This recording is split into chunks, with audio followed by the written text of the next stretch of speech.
Halo guys, kembali lagi dengan gue Kuro guys.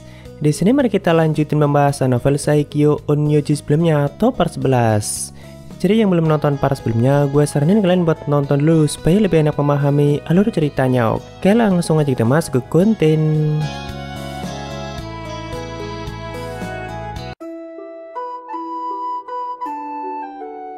Sebelumnya, party Seika baru aja kembali dari tempatnya Herman dan langsung menuju penginapan untuk mendiskusikan rencana seperti apa yang akan mereka lakukan supaya bisa mengumpulkan banyak uang demi bisa membayar semua budak iblis yang sebelumnya sudah diboking oleh Seika. Lalu setelah membicarakannya cukup lama, akhirnya mereka semua sepakat akan mengambil banyak misi papan dalam sebulan ke depan. Mereka akan mencoba mengumpulkan uang dari imbalan yang didapat dari mengambil misi itu, yaitu dengan memanfaatkan gelar petualang Seika yang pastinya bebas untuk mengambil misi apapun, mau sesulit apapun itu misinya. Nah, setelah lebih mengenal Seika, Rumu jadi merasa kalau Seika itu sebenarnya sangat dewasa atau nggak kelihatan seperti penampilannya yang kelihatan masih lumayan anak-anak. Bahkan Rumu sempat bertanya apakah usiamu jauh lebih tua dari ketiga temanmu. Soalnya kan bagi ras iblis penampilan itu nggak selalu menentukan umur seseorang. Tentunya Seika yang ditanya seperti itu menjawab kalau umurnya nggak jauh beda dengan ketiga temannya, sambil juga pura-pura tersinggung karena dikira tua oleh Rumu. Setelah semuanya sepakat, akhirnya di keesokan harinya mereka mulai berangkat untuk menyelesaikan misi papan itu satu persatu. Dari mulai melanjutkan perburuan monster Almirage yang sebelumnya sempat tertunda, lalu mengalahkan babi hutan raksasa di desa yang tidak jauh dari pusat kota, dan banyak lagi yang lainnya. Bahkan mereka sempat mengambil misi untuk mengalahkan Evil Trance yang bentuknya sama aja kayak monster pohon dengan ukuran yang cukup besar, dan juga mengalahkan monster Hydra yang dikatakan sangat kuat. Kurang lebih ada 5 chapter yang hanya menceritakan perburuan mereka dalam menyelesaikan semua misi papan yang sudah mereka ambil. Dan semuanya berhasil mereka selesaikan dengan sempurna. Cuma mari kita persingkat aja semua scene itu guys. Soalnya intinya sama aja mengalahkan para monster kuat, dan hal itu semakin membuat kerjasama dan hubungan mereka semakin lama semakin baik. Jadi pada perburuan Almirage sebelumnya kan party Seika kesulitan untuk menyelesaikan misi itu. Soalnya saat itu mereka hanya berempat saja dan masih kekurangan anggota untuk bisa menangkap 50 Almirage. Nah, setelah Rumu dan Noshiro ikut membantu, akhirnya mereka bisa menyelesaikan misi itu dan juga berhasil mendapatkan 50 tanduk mereka. Walaupun nggak semua 50 Almirage itu berhasil mereka bunuh, dan masih ada sebagian yang berhasil untuk melarikan diri. Cuma Noshiro selalu bisa mendapatkan tanduk mereka. Soalnya kan syaratnya cukup membawa tanduk mereka aja, mau monsternya mati atau tidak. Karena seekor Almirage yang sudah kehilangan tanduknya sama aja monster lemah yang tidak lagi punya kekuatan untuk menyerang makhluk lain atau para pedagang yang melintasi wilayah itu. Tentunya dalam perburuan itu kemampuan Rumu dan Noshiro sangat membantu mereka dan membuatnya jauh lebih mudah dari sebelumnya. Selain ini karena Noshiro yang sudah sangat pengalaman dalam berburu, kemampuan mereka juga sangat bisa diandalkan. Seperti misalnya kemampuan memanah Rumu yang bisa melumpuhkan mangsanya dalam jarak yang sangat jauh. Jadi panah yang diluncurkan Rumu itu bukan hanya sekedar serangan atau panah biasa, tapi setiap ujung panahnya mengenai target, maka kekuatan sihir yang dialirkan juga akan langsung aktif, tergantung dari elemen yang digunakan dalam ujung panahnya itu. Kalau elemen yang dia terapkan adalah es, maka di saat ujung panahnya mendekati targetnya, maka akan langsung membuatnya beku. Atau jika menggunakan elemen tanah, maka bisa langsung menguji targetnya dalam jarak yang sangat jauh dan masih banyak variasi lainnya. Sedangkan kalau Noshiro itu lebih mengandalkan kekuatan fisiknya yang sudah sangat diperkuat, dan dia bisa dikatakan sebagai tankernya mereka. Tentunya ketiga teman Seika juga nggak mau kalah, dan mereka punya peran pentingnya masing-masing dalam menyelesaikan semua misi itu. Nah, setelah mengirimkan 50 tanduk Almirage dan menyelesaikan misi papan itu, mereka langsung mengambil misi tingkat tinggi lainnya, yaitu mengalahkan babi hutan raksasa di lembah yang tidak terlalu jauh dari kota Kells. Misi itu datang dari desa terdekat yang memang sudah sangat kerepotan mengatasi ancaman dari monster babi hutan raksasa itu. Soalnya semenjak adanya babi hutan itu, para warga desa jadi tidak bisa untuk melakukan penebangan dan juga melakukan perburuan di sana. Dalam misi ini, sang babi hutan berhasil dikalahkan dengan kerjasama antara Mabel dan juga Noshiro. Bahkan yang lainnya hanya bisa menonton keganasan mereka berdua. Setelah itu mereka mengambil misi yang lain, yaitu mengalahkan monster hutan yang disebut sebagai Evil Trees. Jadi bentuknya ya kayak tanaman aneh yang menyatu dengan tumbuhan di wilayah itu. Atau kayak makhluk penjaga hutan, cuma ini yang versi jahatnya guys. Semua kemampuannya juga mengandalkan sihir gelap dan bahkan dia bisa mengeluarkan lolongan yang sangat-sangat keras. Dalam misi ini giliran Amyu yang punya peran paling besar dalam mengalahkannya. Walaupun Nozuro juga sangat membantunya dengan mengandalkan kekuatan fisik besarnya seperti biasa. Setelah itu misi papan yang mereka ambil yaitu mendapatkan tumbuhan yang sangat langka yang disebut juga sebagai rumput vermilion. Rumput itu hanya tumbuh di tempat yang sangat berbahaya yang tentunya tidak mungkin bisa dijangkau oleh orang biasa. Jadi tumbuhan itu nantinya akan digunakan sebagai bahan ramuan obat oleh orang yang mengirimkan misi itu. Dalam misi ini giliran Yiva yang punya peran paling penting dalam mendapatkannya, yaitu mengandalkan kemampuan roh hutannya seperti biasa. Bahkan Rurumo yang baru melihatnya aja sempat kagum dan langsung bertanya pada Yiva. Cuma Yiva hanya menjawab kalau mungkin saja aku punya darah keturunan peri hutan.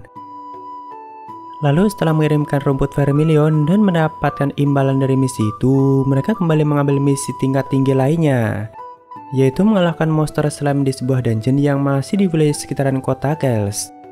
Cuma jenis slime yang bakal mereka kalahkan itu merupakan jenis yang paling kuat yang sudah berevolusi menjadi Raja Slime. Nah, dia itu ada di sebuah dungeon dan seringkali memangsa banyak monster kuat lainnya di sana. Sedangkan para petualang yang mencoba memasuki dungeon itu tidak ada yang berhasil mengalahkannya dan itu sama aja mematikan sumber penghasilan mereka. Soalnya para petualang jadi tidak berani untuk memasukinya dan para monster di sana juga semakin lama semakin berkurang. Makanya mereka sampai memasukkannya dalam misi papan. Kalau dalam misi ini hampir semuanya diatasi oleh Seiga dan dia sendiri yang mengalahkan sang Raja Slime itu. Soalnya Seiga sangat penasaran dengan tubuh monster itu yang sudah sama aja kayak benda cair. Nah, Seiga ingin tahu apakah tubuhnya itu sama aja kayak cairan logam atau malah kayak cairan merkuri. Soalnya Raja Slime ini punya tubuh yang cukup berbeda dengan monster slime biasa dan sebagian besar tubuhnya kelihatan seperti logam. Jadi saat itu Seiga sengaja menciptakan medan magnet yang cukup besar untuk mengetesnya dan sekaligus mengalahkannya. Karena ternyata sebagian tubuhnya memang masih bisa ditarik menggunakan magnet yang cukup besar, terutama di bagian kepalanya. Walaupun ya Seiga nggak tahu apakah sejak awal tubuh aslinya memang sudah seperti itu, atau apakah gara-gara monster itu terlalu banyak melahap monster lain yang sebagian tubuhnya dipenuhi dengan armor besi. Seperti misalnya monster Living Mal. Ya entah apapun itu, yang penting Seiga berhasil mengalahkannya dan juga berhasil mendapatkan imbalan yang cukup tinggi. Setelah ngelarin misi itu, beberapa hari kedepannya mereka terus mengambil misi papan yang lain dan bahkan misi papan tingkat tinggi yang ada di kota itu sampai mau habis. Kecuali yang misinya jarak jauh atau memakan waktu berhari-hari mungkin masih ada banyak.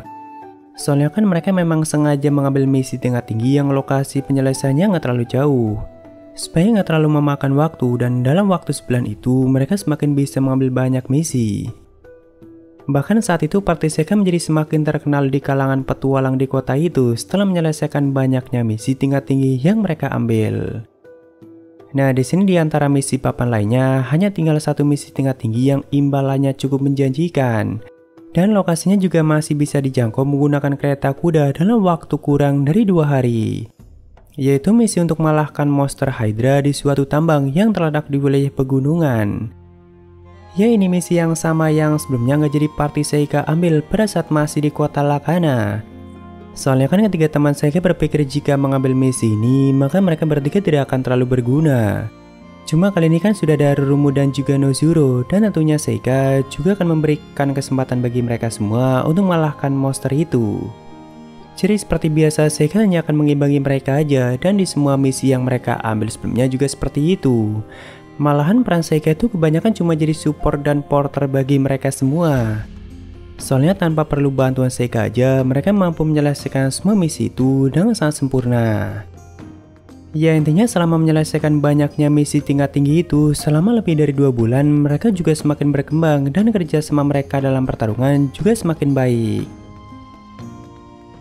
Sebelum berangkat saat itu seperti biasa, mereka mulai membeli barang-barang yang diperlukan dan juga menyiapkan semuanya. Setelah itu, Seiga sendiri langsung kembali ke penginapan untuk istirahat soalnya mereka akan berangkat besok paginya.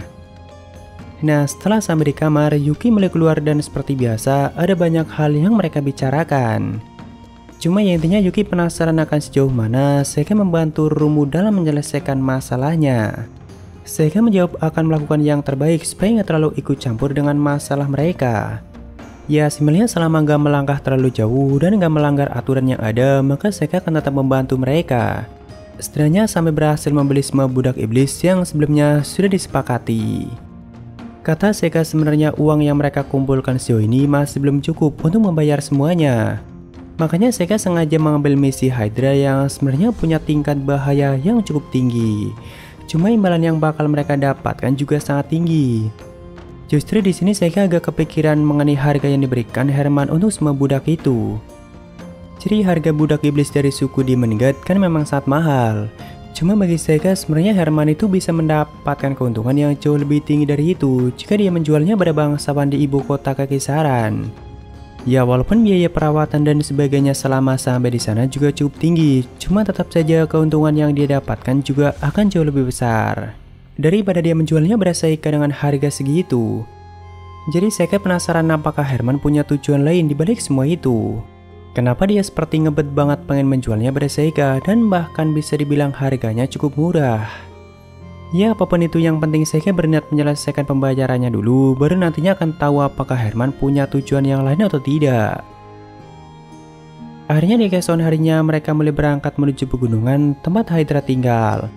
Atau lebih tepatnya pegunungan bernama Dark Ore yang juga ada sebuah tambang besar di wilayah itu. Sebenarnya itu merupakan daerah pegunungan yang sangat luas yang juga dihuni oleh banyak monster kuat. Cuma semenjak munculnya monster Hydra, para petualang dan para penambang jadi tidak berani untuk memasukinya lebih dalam. Padahal pegunungan itu sangat kaya dengan batu ajaibnya. Sedangkan sejauh ini belum ada petualang yang mampu untuk mengalahkan monster itu dan semua yang mencoba mengalahkannya hanya berakhir mati sia-sia. Soalnya Hydra memang monster tingkat tinggi yang sangat kuat dan hampir setara dengan seekor naga. Singkat cerita 2 hari telah berlalu semenjak party Seika sampai di pegunungan itu dan saat itu mereka masih belum bisa menemukan keberadaan Hydra.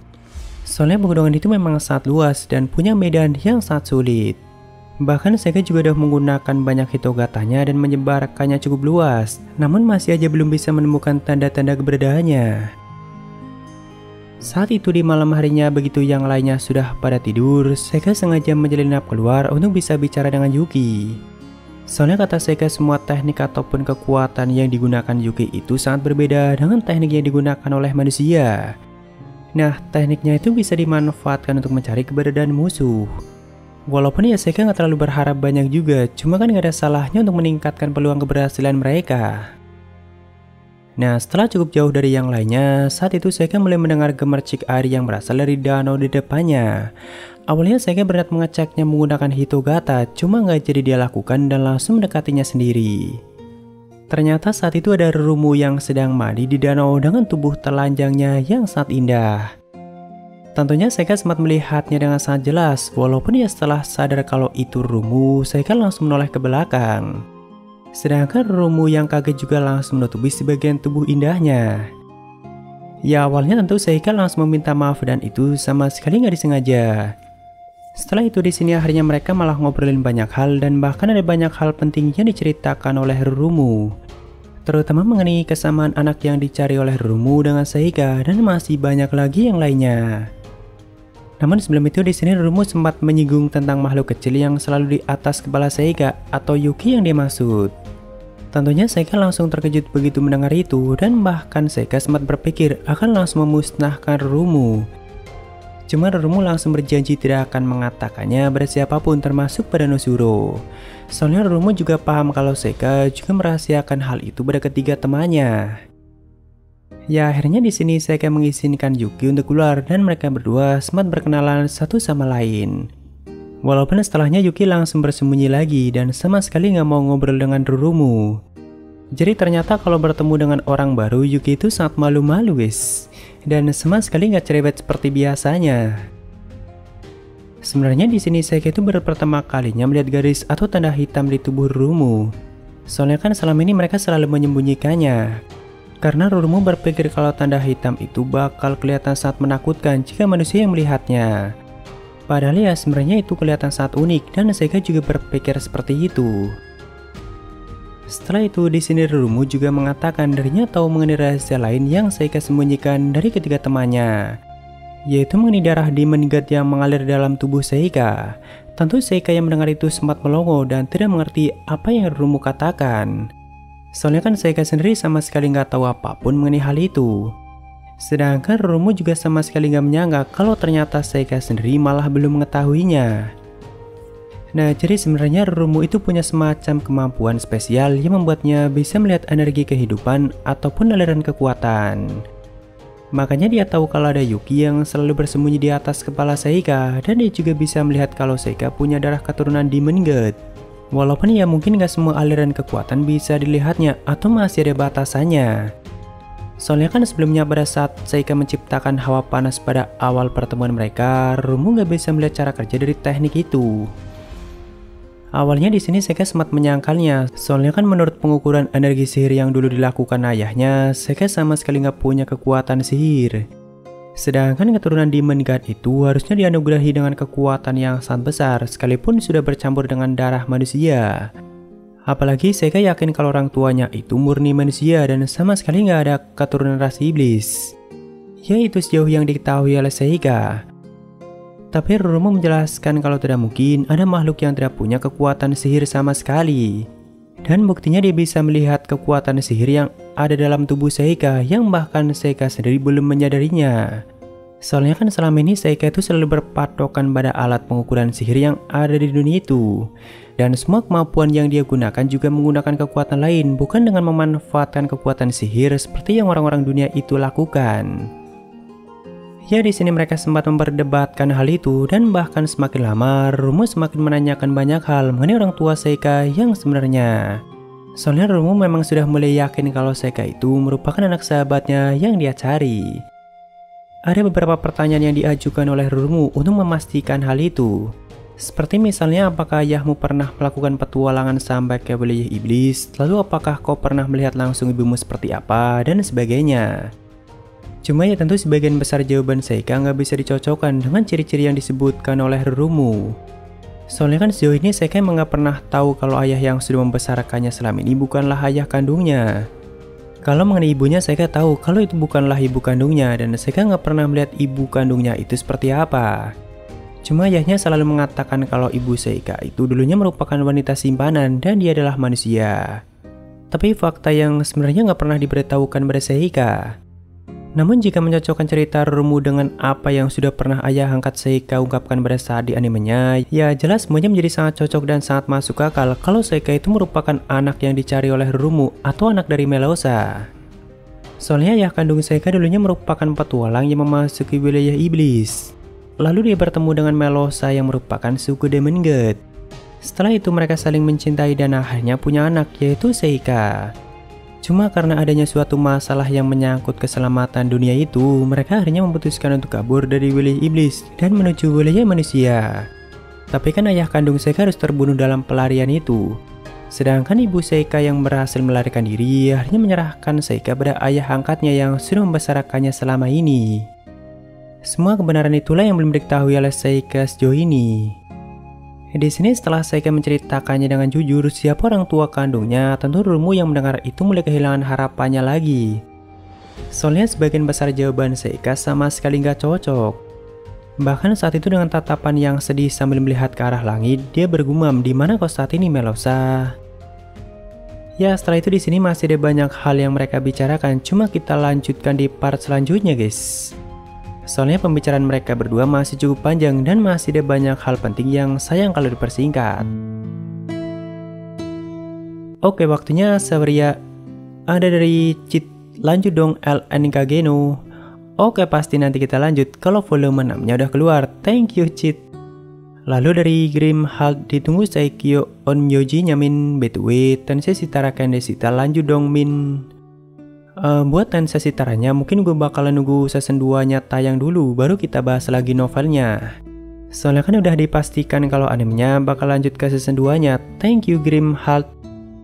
Oke, itu semua dari Saveria, makasih yang udah donasi dan mungkin segitu aja untuk pembahasan kali ini. Jika ada kesalahan gue minta maaf atau kalian bisa koreksi aja di bawah.